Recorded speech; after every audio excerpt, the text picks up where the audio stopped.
नमस्कार दोस्तों, आपका स्वागत है आपके अपने चैनल स्टडी वाइन्स ऑफिशियल पर। तो जैसा कि मैंने इंडियन ज्योग्राफी की सीरीज शुरू की हुई है, पहली वीडियो मैंने पढ़ा दी थी और आपका बहुत अच्छा रिस्पांस रहा उस पर। तो आज हम उसका सेकंड वीडियो देखते हैं, भारत का भौतिक विभाजन। तो आज के जो ये नोट्स है ना, मैंने बहुत मेहनत से देखिए पूरा मैप डायग्राम के साथ पूरा कलरफुल नोट्स के साथ पूरा पढ़ाऊंगा आपको। आपको मजा आ जाएगा आज पढ़ के। पूरा आप देखेंगे हर चीज़ मैंने मैप के साथ कवर की है, पूरी प्रेजेंटेशन के साथ आपको पढ़ाऊंगा। हाँ हाँ, इसके जो नोट्स हैं फ्री हैं। नोट्स नोट्स के कोई चार्जेस नहीं है, सारा कुछ फ्री है, पूरी सीरीज ही फ्री है।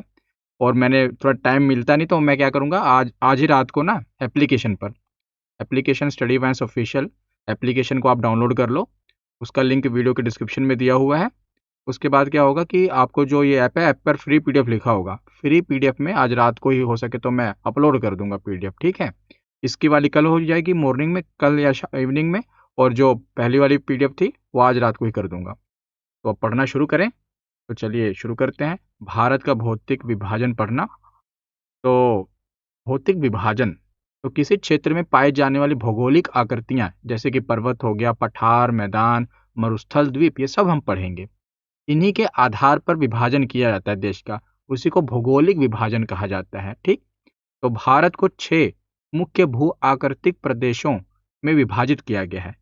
तो भौतिक संरचना और धरातल के आधार पर ना भारत को 6 उसमें विभाजित किया गया है, 6 भू आकृतिक प्रदेशों में, 6 रीजन्स में डिवाइड किया गया है। एक तो उत्तरी पर्वतीय श्रृंखला, जो भारत के ऊपर उत्तर में क्या कहते हैं, जो माउंटेन्स हैं, पर्वत श्रृंखला है, हिमालय पर्वत श्रृंखला, उसमें उसका उत्तर का विशाल मैदान, फिर विशाल मैदान, फिर प्रायद्वीपीय पठार, फिर भारतीय मरुस्थल, उसके बाद समुद्र तटीय मैदान और द्वीप समूह, इन 6 भागों में बांटा गया है।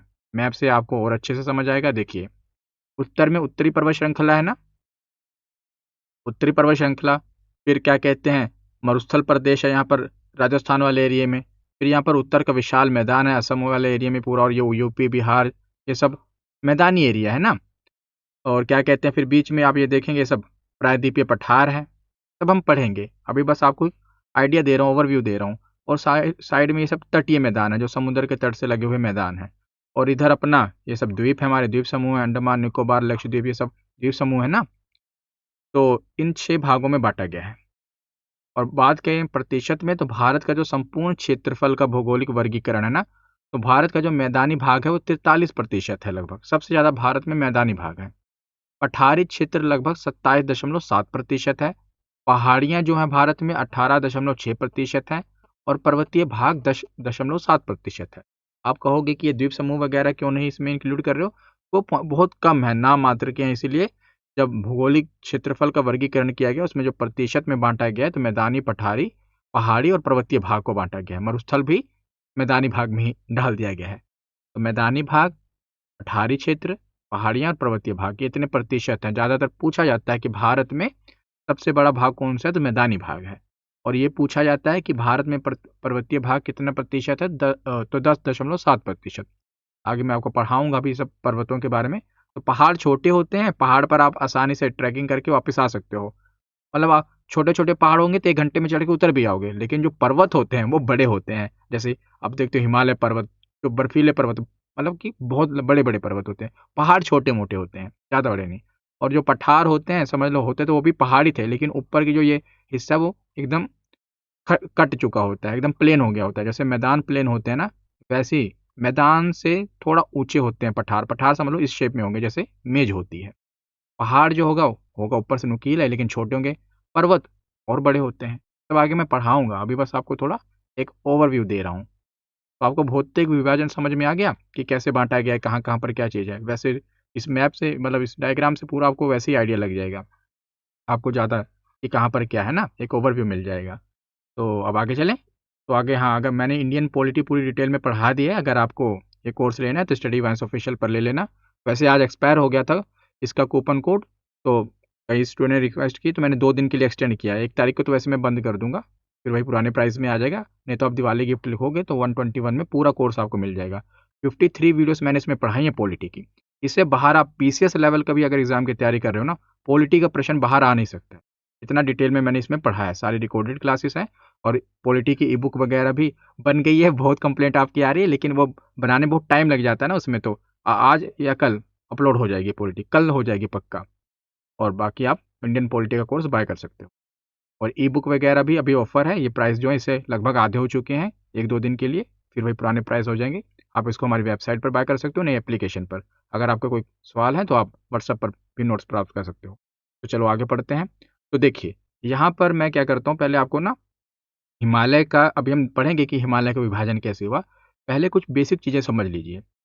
बेसिक चीज़ें आप समझ पाएंगे, थोड़ा आपको रहेगा तो फिर आगे आपको आसानी से समझ आएंगी चीज़ें। देखिए क्या हुआ था ना कि पहले जो आप देखते हो कि आज अलग अलग महाद्वीप है, कॉन्टिनेंट है, एशिया महाद्वीप, यूरोप महाद्वीप है ना, नॉर्थ अमेरिका है, साउथ अमेरिका है, अफ्रीका महाद्वीप।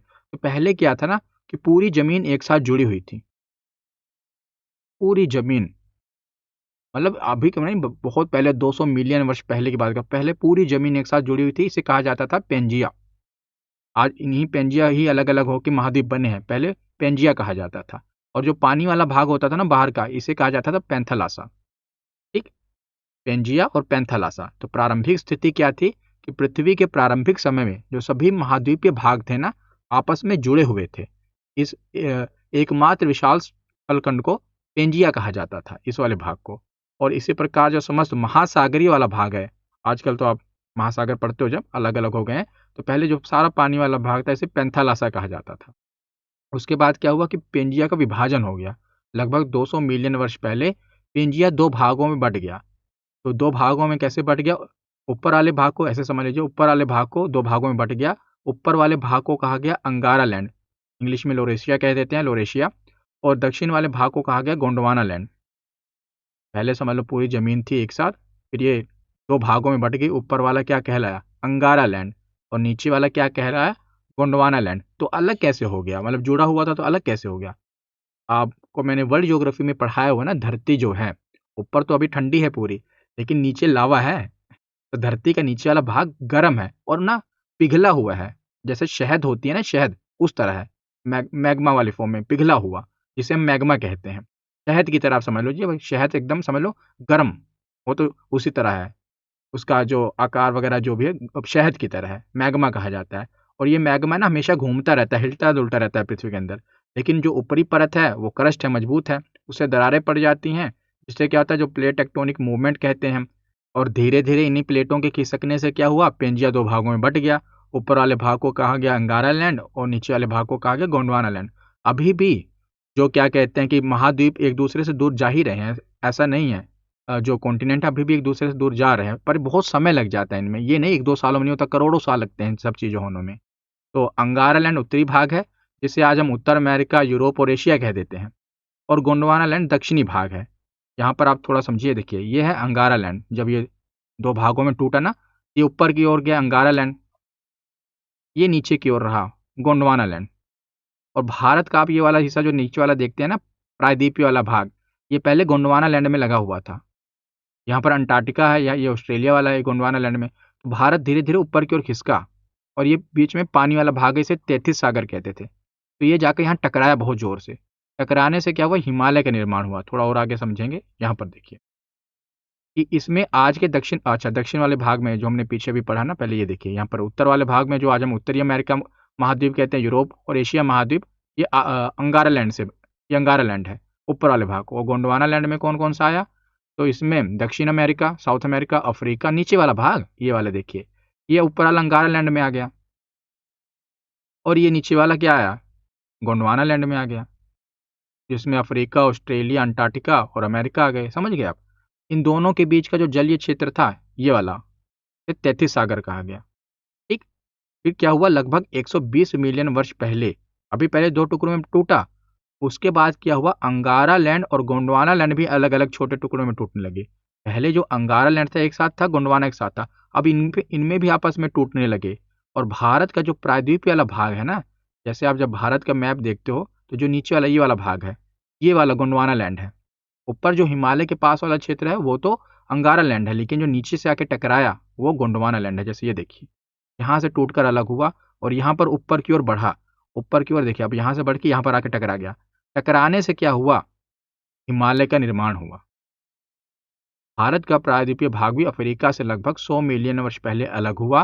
पहले हम यहाँ पर थे, यहाँ से हम अलग होकर, अगर आप तो यहाँ पर 1 मिनट रुकिए, तो इरेज करें। अगर आप वर्ल्ड मैप देखोगे ना, गुजरात वाला जो एरिया है, अगर ये जो देखिए अफ्रीका का जो ये हॉर्न है, अगर इसको यहाँ पर लगा करोगे तो एकदम फिट हो जाएगा, समझ रहे हो। ये वाला क्षेत्र जो है मेडागास्कर यहाँ पर लगा हुआ था, तो यहाँ से बाहर टूट कर यहाँ पर आया, तो उत्तर दिशा की ओर गति करने लगा।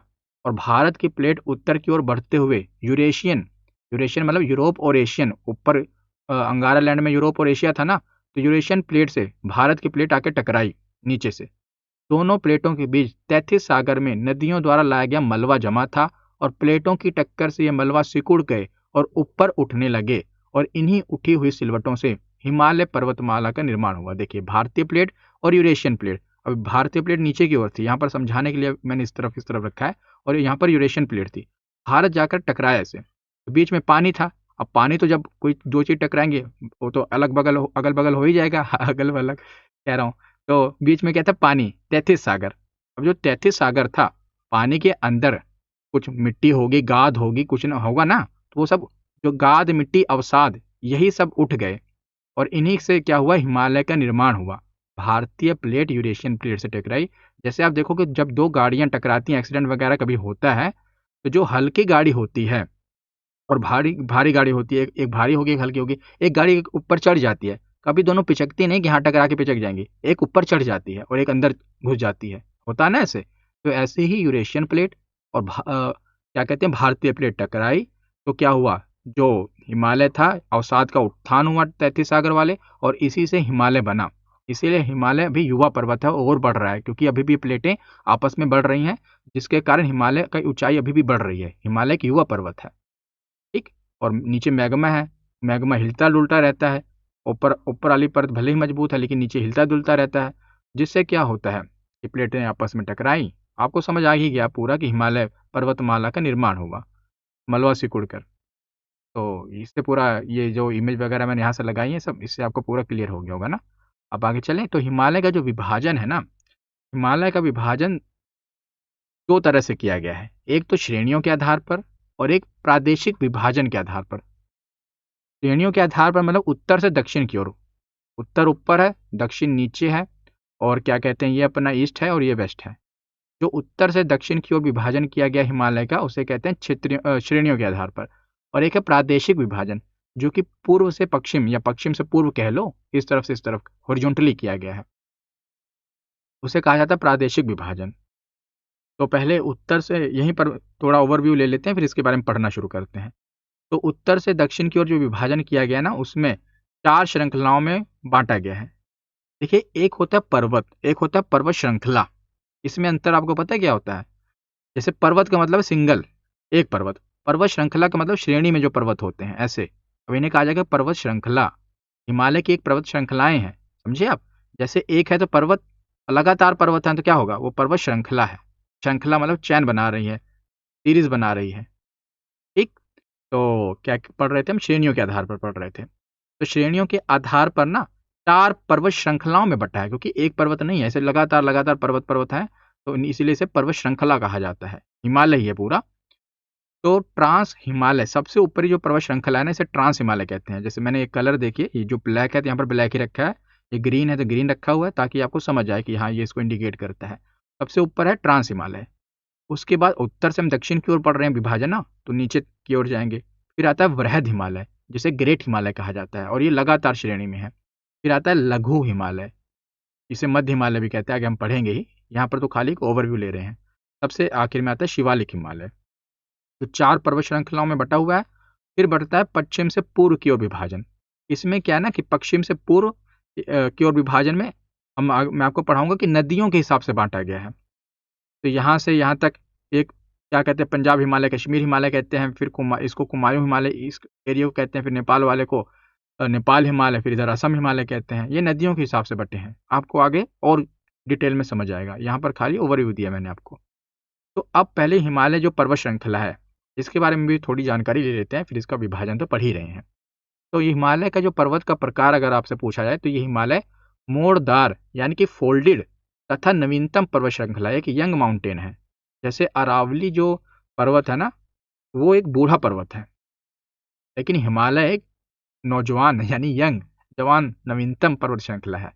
इसका निर्माण पृथ्वी की परपटी की मोड़ फोल्डिंग से हुआ है, ऊपर वाली जो परत है उसके फोल्डिंग से हो गया। और इसका क्षेत्रफल की बात करें तो हिमालय पर्वत श्रृंखला लगभग 6 लाख, अगर वैसे देखा जाए तो 5,95,000 वर्ग किलोमीटर क्षेत्र में फैली हुई है। और लंबाई और चौड़ाई की बात करें तो इसकी लंबाई लगभग 2500 किलोमीटर है, 2500 किलोमीटर, और चौड़ाई लगभग पश्चिम में लगभग 400 किलोमीटर है। मतलब देखिए लंबाई का मतलब है यहाँ से शुरू होकर ऐसे लंबाई है ना हिमालय पर्वत श्रृंखला की पूरी, और चौड़ाई ऐसे वाली यहाँ से ऐसे। तो चौड़ाई की बात करें तो पश्चिम में यहाँ पर ज़्यादा चौड़ा है, मैं पीछे में आपको दिखाता हूँ, 1 मिनट रुकिए। यहाँ पर ऐसे समझिए आप, ये लंबाई है लगभग 2500 किलोमीटर यहाँ से यहाँ। चौड़ाई में यहाँ ज़्यादा चौड़ा है, जैसे जैसे पूर्व की ओर बढ़ता है ना पतला होता जाता है हिमालय पर्वत, ठीक, पर्वत श्रृंखला मतलब। तो चौड़ाई पश्चिम में लगभग 400 किलोमीटर है, पूर्व में घटकर लगभग 160 किलोमीटर ही रह जाती है। और इसकी औसतन ऊंचाई बात करें, औसतन ऊंचाई का मतलब एवरेज, इससे कुछ बड़े भी कुछ पर्वत हैं हिमालय पर्वत श्रृंखला में, कुछ छोटे भी हैं, लेकिन अगर हम एक एवरेज लें तो 6000 मीटर औसतन ऊंचाई है इसकी। और सर्वोच्च शिखर मतलब कि विश्व का जो सबसे ऊंचा पर्वत है ना, माउंट एवरेस्ट, ये इसी श्रृंखला का पार्ट है, क्या कहते हैं, हिमालय पर्वत श्रृंखला का ही पार्ट है ना। तो आगे चलें, जैसे पर्वत श्रृंखला हिमालय ऐसे ऐसे ऐसे, तो एक माउंट एवरेस्ट है वो सबसे ऊंचा है ऐसे, इसे माउंट एवरेस्ट कहा गया। तो अब आगे है ऊंचाई, देखिए जो माउंट एवरेस्ट है पुराने आंकड़ों के अनुसार इसकी ऊंचाई थी 8,848, लेकिन अब नए आंकड़ों के अनुसार, क्योंकि मैंने आपको बताया ये अभी नवीनतम पर्वत अभी भी बढ़ रहा है, तो अब 0.86 मीटर बढ़ गया है, 8,848.86 मीटर। इसका विस्तार की बात करें तो भारत, पाकिस्तान, चीन, नेपाल, भूटान तक ये फैला हुआ है, ठीक। और ट्रांस हिमालय, अब हम पढ़ना शुरू करते हैं, उत्तर से दक्षिण की ओर जो विभाजन पढ़ना था ना हमने, ट्रांस हिमालय, बृहद हिमालय, ये सब हम पढ़ते हैं, ये वाला ये अब हम पढ़ रहे हैं। पहले ट्रांस पढ़ेंगे, फिर महान या बृहद हिमालय, फिर लघु, फिर शिवालिक, इसको पढ़ेंगे। तो अब श्रेणियों के आधार पर पढ़ते हैं, तो सबसे पहले ट्रांस हिमालय पढ़ते हैं। ट्रांस हिमालय पढ़ाने से पहले मैं आपको ये बता देता हूँ, ये थोड़ा आइडिया ले लो। जो ट्रांस हिमालय है ना, इसके अंतर्गत 4 पर्वत श्रेणियाँ आती हैं। डिटेल में पढ़ा रहा हूँ इसलिए थोड़ा, वैसे बहुत किताबों में पढ़ेंगे तो बहुत वो टिपिकल है, लेकिन यहाँ पर आपको देखने में थोड़ा आसान लगेगा पढ़ा, इसलिए मैंने थोड़ा डायग्राम और बहुत चीज़ें बनाई हैं। देखिए श्रेणियों के आधार पर उत्तर से दक्षिण के ट्रांस हिमालय, महान हिमालय, लघु हिमालय, शिवालिक हिमालय है। ट्रांस हिमालय भी 4 श्रेणियों में बटा हुआ है, ठीक। वही अब देखें यहाँ पर ट्रांस हिमालय भी 4 पर्वत श्रेणियाँ आती हैं, काराकोरम श्रेणी, लद्दाख श्रेणी, जास्कर श्रेणी। मुख्यतः तो ये 3 आती हैं, कैलाश श्रेणी भी हम इसमें काउंट कर लेते हैं, लेकिन ये थोड़ा बाहर है भारत से ना, चीन के अधिकार में है, लेकिन हम इसी श्रेणी में इसको मानते हैं, है भारत से बाहर, इसीलिए मुख्यतः ये 3 देखते हैं, काराकोरम, लद्दाख और जास्कर, पर हैं 4। तो देखिए यहाँ पर ऊपर की ओर अगर हम इसके लोकेशन देखें ना कहाँ पर है, तो ये पामीर की गांठ ऊपर की ओर है, उत्तर की ओर। पामीर की गांठ को एशिया का केंद्र बिंदु कहा जाता है, जहाँ पर कई पर्वत श्रेणियाँ यहाँ पर आके मिलती हैं पामीर की गांठ में। इसे विश्व की छत कहा जाता है, और ये तजाकिस्तान में है ना, और क्या कहते हैं, तजाकिस्तान में और कश्मीर के उत्तर में है। अब तो लद्दाख है, लद्दाख के उत्तर में है। और जो हिंदू कुश पर्वत है ये वाला, ये पामीर घाट के पश्चिम की ओर है, फैला हुआ है, ये अफगानिस्तान से पाकिस्तान तक फैला हुआ है, हिंदू कुश पर्वत अफगानिस्तान से पाकिस्तान। और जो ये कुनलुन पर्वत है, ये पामीर के घाट के पूर्व में है, कुनलुन पर्वत, और ये चीन के तिब्बत वाले क्षेत्र में है। आप यहाँ पर देखोगे तो इसके नीचे ट्रांस हिमालय आता है। ट्रांस हिमालय में ये वाली श्रेणी है काराकोरम श्रेणी, ये है लद्दाख श्रेणी, ये है जास्कर श्रेणी, और ये कैलाश श्रेणी, ठीक। काराकोरम, लद्दाख, जास्कर और कैलाश श्रेणी। अब आपको थोड़ा आइडिया हो गया कि ट्रांस हिमालय के अंतर्गत 4 मुख्य श्रेणियां आती हैं। अब काराकोरम श्रेणी, तो इसे एशिया की रीढ़ की हड्डी कहा जाता है, एशिया की रीढ़ कहा जाता है काराकोरम श्रेणी को। और ये पश्चिम में यह पामीर की गांठ से जुड़ी हुई है, दक्षिण पूर्व में यह कैलाश श्रेणी तक विस्तृत है।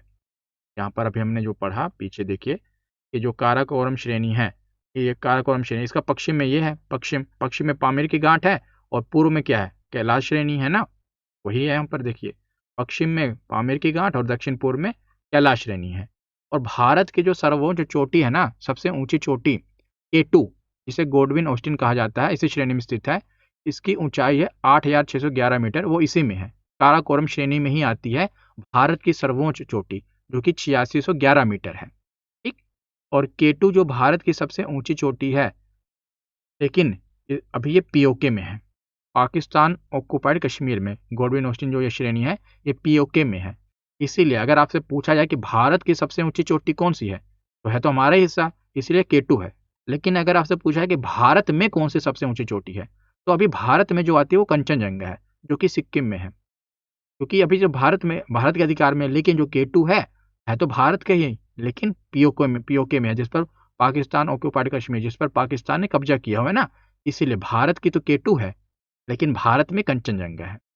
और बात करें ग्लेशियर की, तो जिसे हम हिंदी में हिमनद कहते हैं, तो ग्लेशियर यहाँ पर जो काराकोरम श्रेणी में पाए जाते हैं, एक तो सियाचिन ग्लेशियर, दूसरा है हिस्पर ग्लेशियर, तीसरा है बाल्टोरो ग्लेशियर, और चौथा है बियाफो ग्लेशियर।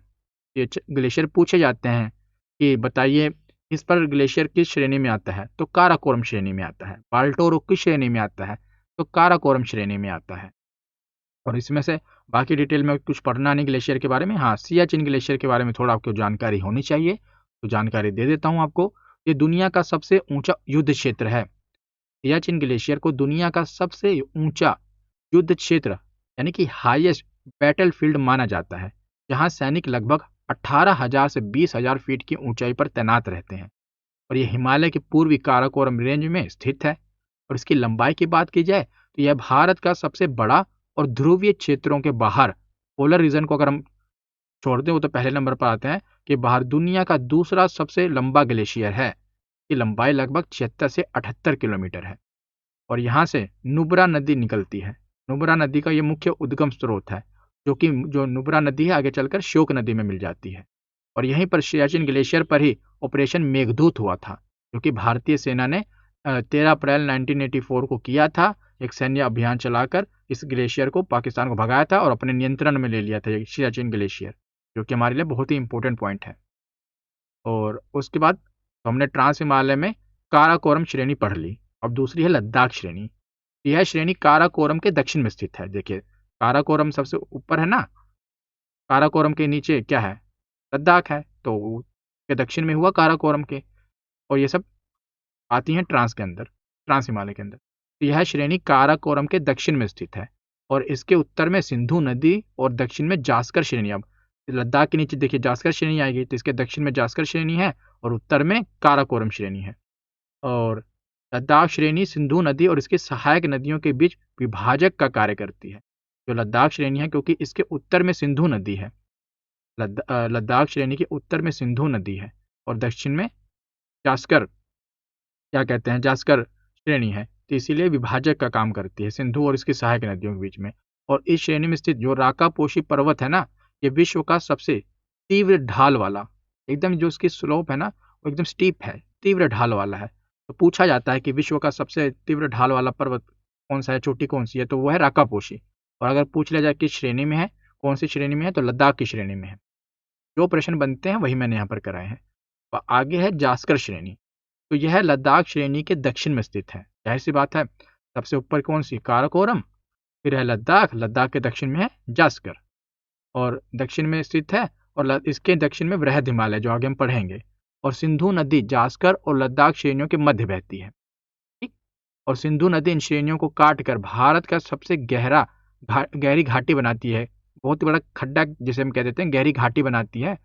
पहाड़ों के बीच में घाटियां होती है ना नीचे की तरफ, जिसे गोर्ज कहा जाता है। इसकी लगभग गहराई है 5200 मीटर। सिंधु नदी इन श्रेणियों को काट कर, नदी बह रही है तो काट कर सबसे गहरी एक घाटी बनाती है, जिसका गोर्ज बनाती है, जिसकी गहराई है लगभग 5200 मीटर। उसके बाद है कैलाश श्रेणी। यह ट्रांस हिमालय का सबसे पूर्वी श्रेणी है, इस तरफ है ट्रांस हिमालय के इधर। और इसमें स्थित माउंट कैलाश धार्मिक दृष्टि से, आपको पता है कैलाश मानसरोवर की यात्रा करते हैं, हमारे सनातन धर्म में इसकी बहुत महत्व है ना। और कैलाश श्रेणी का अधिकांश भाग तिब्बत में स्थित है, और तिब्बत पे आपको पता है चाइना का कब्जा है, इसीलिए कैलाश श्रेणी में चाइना के उसमें अधिकार क्षेत्र में आ जाती है। इसीलिए मुख्यतः हम 3 पढ़ते हैं, लेकिन आती ये भी है, पर भारत के बाहर है। अब है वृहद हिमालय। अब हमने ट्रांस हिमालय कंप्लीट कर लिया, 4 उसमें बांटा गया है, क्या कहते हैं, उत्तर से दक्षिण में ट्रांस हिमालय पढ़ लिया। दूसरे नंबर पर आता है इसके दक्षिण में वृहद हिमालय। वृहद हिमालय को ही महान हिमालय, ग्रेट हिमालय कहते हैं। इसी को हिमाद्री, क्योंकि इसी में सबसे ऊंचे ऊंचे पर्वत पाए गए हैं, इसी वाले में। और हिमाद्री मतलब जो बर्फ से ढका हुआ है, सर्वोच्च हिमालय, सबसे ऊंचे हिमालय इसी में है। तो इसकी स्थिति क्या है, तो इसके उत्तर में ट्रांस हिमालय है, यानी कि जैसे वृहद हिमालय उत्तर ऊपर होता है, उत्तर में कौन सा है, ट्रांस हिमालय। और इसके दक्षिण में, साउथ में कौन सा है, तो लघु हिमालय है। आकार व ऊंचाई की बात करें तो इसकी लंबाई लगभग 2400 किलोमीटर है और चौड़ाई 150 से 200 किलोमीटर के बराबर बीच में है। और औसत ऊंचाई, एवरेज ऊंचाई 6000 मीटर है और यह विश्व की सबसे ऊंची पर्वत श्रृंखला है। बृहद हिमालय विश्व की सबसे ऊंची पर्वत श्रृंखला। अब पढ़ते हैं इसके बारे में। तो वृहद हिमालय, देखिए यहाँ पर पूरा आपको पूरा पर्वत श्रृंखला जो है समझ लो यहाँ से यहाँ तक है। क्या याद रखना, बस इतने में ही है, इससे बाहर आपको नहीं पढ़ना।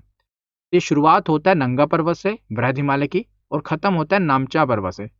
नंगा पर्वत इस समय पीओके में है और नामचा पर्वत अरुणाचल प्रदेश में है। तो पीओके में नंगा पर्वत, उसके बाद उत्तराखंड, उत्तराखंड में बंदरपूंछ, फिर कामेट और नंदा पर्वत जो आपको याद रखने हैं। पर्वत श्रृंखला है ना ऐसे लगातार, तो इसमें जो पर्वत पूछे जाते हैं कि ये कहाँ पर है, ये कहाँ पर, वो मैं आपको बता रहा हूँ। तो नंदा पर्वत, एक नंगा है और एक नंदा है, याद रखिए। नंगा पाकिस्तान पीओके है, हमारा हिस्सा है, इसीलिए अभी हम यहाँ से पढ़ रहे हैं। और नामचा पर्वत अरुणाचल प्रदेश, बंदरपूंछ, कामेट, नंदा। और बंदरपूंछ और कामेट के बीच में, बंदरपूंछ और कामेट के बीच ही गंगोत्री, यमुनोत्री, केदारनाथ और बद्रीनाथ पर्वत आते हैं।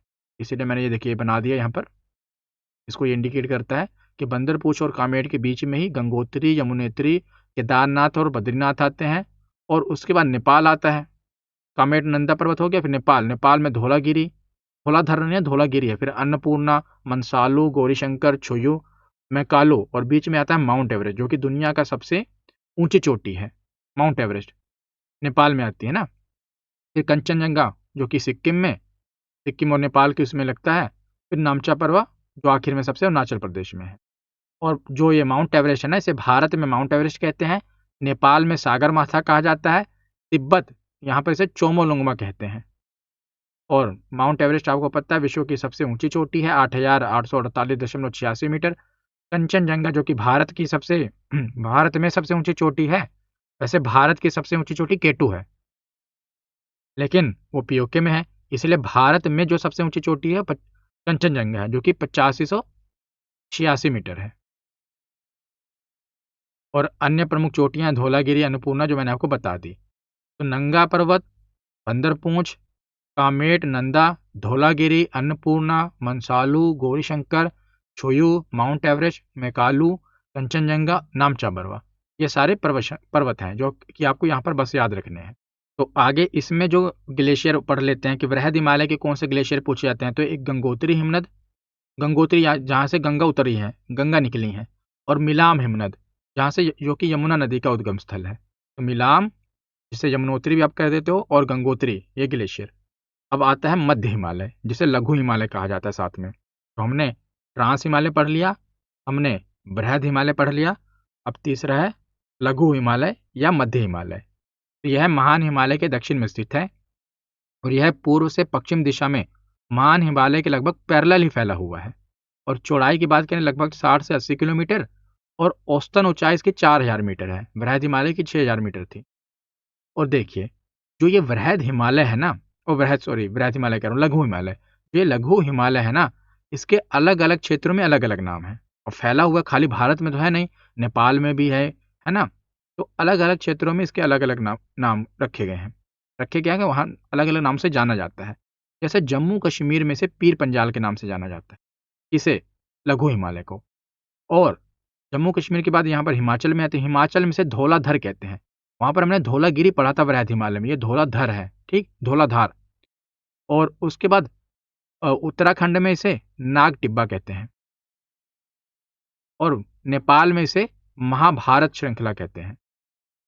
ये श्रृंखला जा रही है लघु हिमालय वाली, इसे क्या कहते हैं, जम्मू कश्मीर में पीर पंजाल कहा जाता है, हिमाचल प्रदेश में धौलाधर कहा जाता है, उत्तराखंड में नाग टिब्बा कहते हैं और नेपाल में महाभारत श्रृंखला कहते हैं। और इन्हीं को हम क्या कहते हैं, लघु हिमालय या मध्य हिमालय। अब आपको समझ आ गया।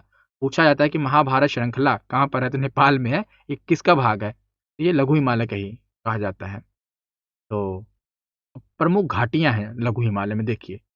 तो मध्य हिमालय और महान हिमालय के बीच कई सुंदर घाटियां हैं, जैसे कश्मीर घाटी, कुल्लू घाटी, काठमांडू घाटी और कांगड़ा घाटी। तो घाटी मतलब जैसे पहाड़ होते हैं ना, पहाड़ों के बीच में जो जगह होती है, यहाँ पर लोग रहते हैं, यहाँ पर नदी वगैरह बहती है। तो यहाँ पर जो खाली एरिया होता है, दो पहाड़ों के बीच में जो खाली एरिया होता है, यही घाटी होती है। में नदी वगैरह बहती है, जहाँ नदी है वहाँ लोग सभ्यता बसती है। तो और वैसे भी पहाड़ों के ऊपर कैसे रहेंगे, थोड़ा कठिन रहता है, ये थोड़ा एक तरह से मैदानी वाला भाग बन जाता है, घाटी वाला। तो कश्मीर घाटी महान हिमालय और मध्य हिमालय के बीच में स्थित है। कुल्लू घाटी ये भी महान हिमालय और धौलाधर रेंज के बीच में स्थित है, जिसे हम लघु हिमालय कहते हैं। हिमाचल प्रदेश में इसे धौलाधर कहा जाता है ना। और काठमांडू जो घाटी है ये भी महान हिमालय और महाभारत रेंज जो कि नेपाल वाली श्रेणी है। कांगड़ा घाटी ये धौलाधर रेंज की तलहटी में है, 1 फुट उसमें नीचे की ओर है। और प्रमुख हिल स्टेशन की बात की जाए तो हिमाचल प्रदेश में जो हिल स्टेशन है शिमला, मनाली, डलहौजी, कुल्लू, मंडी, धर्मशाला, कसोल, ये मध्य हिमालय का ही भाग है। ठीक।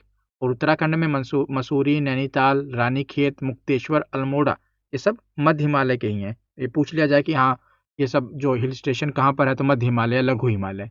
पश्चिम बंगाल का दार्जिलिंग भी इसी में आता है।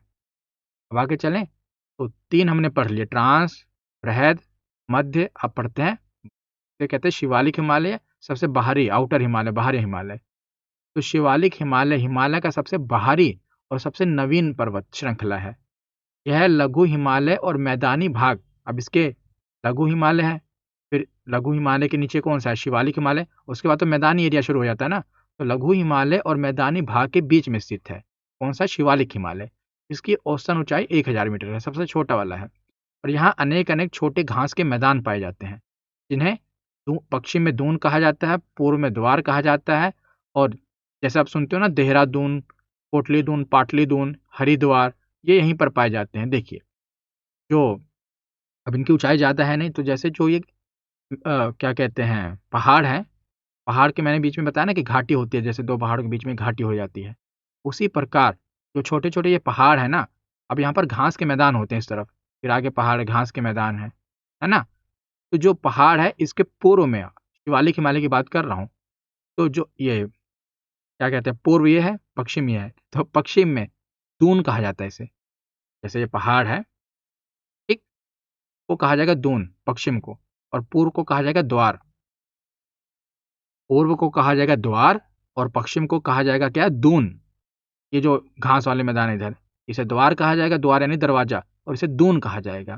तो यहीं पर जो बसे होंगे इसके पश्चिम को, उसे दून, उसके नाम क्या कि दून लगता है। जैसे अगर देहरादून, कोटली दून, पाटली दून, और इस तरफ जो होगा उसे उसके नाम क्या कि द्वार लगेगा। जैसे हरिद्वार, प्रसिद्ध द्वार है ना हरिद्वार, पूर्व की ओर होता है दून, अरे पूर्व कह देता हूँ बार बार, पश्चिम की ओर होता है दून और पूर्व की ओर होता है तो द्वार। ये शिवालिक हिमालय में। ठीक। अब आगे चलें तो देखिए, अब जो भी हमने पढ़ लिए सारे हिमालय, हिमालय का विभाजन उत्तर से दक्षिण की ओर, उसमें क्या है कि बीच में जैसे ट्रांस हिमालय और बृहत हिमालय है ना, इसके बीच के जोन को सचर जोन कहते हैं, ये भी पूछ लेता है। और बृहत हिमालय और मध्य हिमालय के बीच को कहते हैं मेन सेंट्रल थ्रस्ट, और मध्य हिमालय और शिवालिक हिमालय के बीच वाले को कहा जाता है मेन सीमांत दर्रा। अगर आपसे पूछ लिया जाए तो याद रख लेना है। अब आगे चलते हैं, हिमालय का प्रादेशिक विभाजन देखते हैं। हमने पहले उत्तर से दक्षिण की ओर विभाजन पढ़ा, अब प्रादेशिक जो विभाजन है वो पढ़ते हैं। तो प्रादेशिक विभाजन ना नदियों के बीच हिसाब से किया गया है। जैसे कश्मीर हिमालय, कुमायूं हिमालय, नेपाल हिमालय और असम हिमालय, 4 श्रेणियों में इसे भी बांटा गया है। और इनका विभाजन नदियों के हिसाब से किया गया है। जैसे सिंधु नदी और सतलुज नदी के बीच में जो हिमालय आता है उसे पंजाब हिमालय या कश्मीर हिमालय कहते हैं।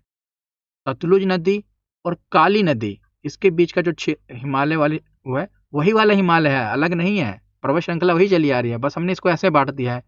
इसको कहते हैं कुमायूं हिमालय। ठीक। ये उत्तराखंड वाले क्षेत्र में जो है, मतलब कि सतलुज नदी और काली नदी के बीच वाला क्षेत्र है। तो ये कश्मीर हिमालय लगभग 560 किलोमीटर में फैला हुआ है, और ये कुमायूं नदी कह रहा हूँ, कुमायूं हिमालय 320 किलोमीटर में है। उसके बाद काली नदी और तिस्ता नदी, इनके बीच में आता है नेपाल हिमालय, ये 800 किलोमीटर के लगभग फैला हुआ है। फिर तिस्ता नदी और ब्रह्मपुत्र नदी के बीच में आता है असम हिमालय, यह 720 किलोमीटर में फैला हुआ है। ज़्यादातर जो प्रश्न बने हैं ना इसमें प्रादेशिक विभाजन से, वो इसी स्लाइड से आपको देखने को मिल गए।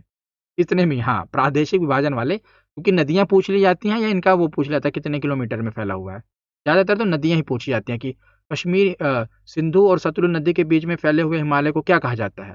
तो 4 ऑप्शन दे दिए होंगे, कश्मीर हिमालय या पंजाब हिमालय कहा जाता है। सतलुज और काली नदी के बीच में कौन सा है, तो कुमायूं हिमालय। या ऐसे पूछ लिया जाएगा, कुमायूं हिमालय के एक और सतलुज नदी है और दूसरी और कौन सी नदी है? काली नदी है। समझ रहे हो? यहीं पर से घुमा फिरा के क्वेश्चन आ जाता है। तो सिंधु से सतलुज पंजाब या कश्मीर, सतलुज से काली कुमायूं, काली से तीस्ता नेपाल और तीस्ता से ब्रह्मपुत्र असम। ये मैप देखकर आपको मतलब बिल्कुल क्लियर हो गया होगा ना। अगर आप ये मैप ही देख लेंगे तो आपको रटना पड़ेगा ही नहीं, मैप से ही आपको पूरा ये समझ आ जाएगा। तो अब आगे आप चलें, फिर आगे पढ़ें इसके बारे में। तो यहाँ से पढ़ लेते हैं जो भी पूछा जाता है। तो कश्मीर हिमालय, कश्मीर हिमालय को पंजाब हिमालय के नाम से भी जाना जाता है, मैंने आपको बताया। और यह हिमालय का वह भाग है जो सतलुज नदी और सिंधु नदी के बीच में स्थित है, 560 किलोमीटर।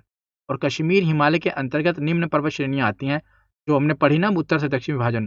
काराकोरम, जास्कर, पीर पंजाल और धौलाधर श्रेणी ये कश्मीर हिमालय में ही आती है। और कश्मीर हिमालय की घाटियां झीलों के अवसादों के लिए बनी, झीलों के जो अवसाद हैं, गाद है, उससे बनी है। और इन घाटियों में उपजाऊ मिट्टी पाई जाती है, जिससे यहाँ पर केसर की जो खेती होती है, जिसे जाफरान कहा जाता है। कश्मीर की केसर, पता है ना आपको, केसर होती है खेती, क्योंकि यहाँ की उपजाऊ मिट्टी के कारण। तो जिसे वहाँ पर जाफरान कहते हैं, हम इसे केसर कहते हैं, इंग्लिश में सेफ्रन कहा जाता है। अब कुमायूं हिमालय नेपाल और असम, यहीं पर पढ़ लेते हैं। इनसे ज़्यादा मतलब वो और कुछ प्रश्न बाहर से नहीं आता, बस यही कि किस नदी के बीच में, मैंने आपको पहले बताया। तो सतलुज से काली नदी के जो मध्य का भाग है, मुख्यतः उत्तराखंड में है।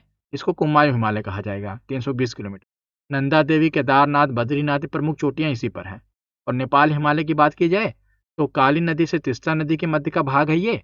और इसका मुख्यतः ये नेपाल में फैला हुआ है, लंबाई 800 किलोमीटर है। माउंट एवरेस्ट और कंचनजंगा प्रमुख चोटी इसी पर है। असम हिमालय की बात की जाए तो तीस्ता नदी से दिहांग नदी, जो कि ब्रह्मपुत्र में है, इसके मध्य फैला हुआ है और लगभग इसकी लंबाई 720 किलोमीटर है। तो यहाँ पर ना हिमालय के विभाजन का पहला भाग पूरा खत्म कर दिया मैंने, विभाजन खत्म हो गया।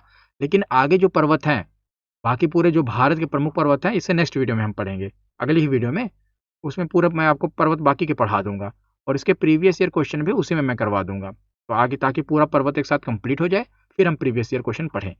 तो आज मैंने आपको पूरा हिमालय का विभाजन पढ़ा दिया। तो कैसी लगी ये वीडियो कमेंट सेक्शन में जरूर बताना। और पीडीएफ के लिए क्या कहते हैं, मैं आज पहले वाली वीडियो की पीडीएफ तो रात को ही डाल दूंगा।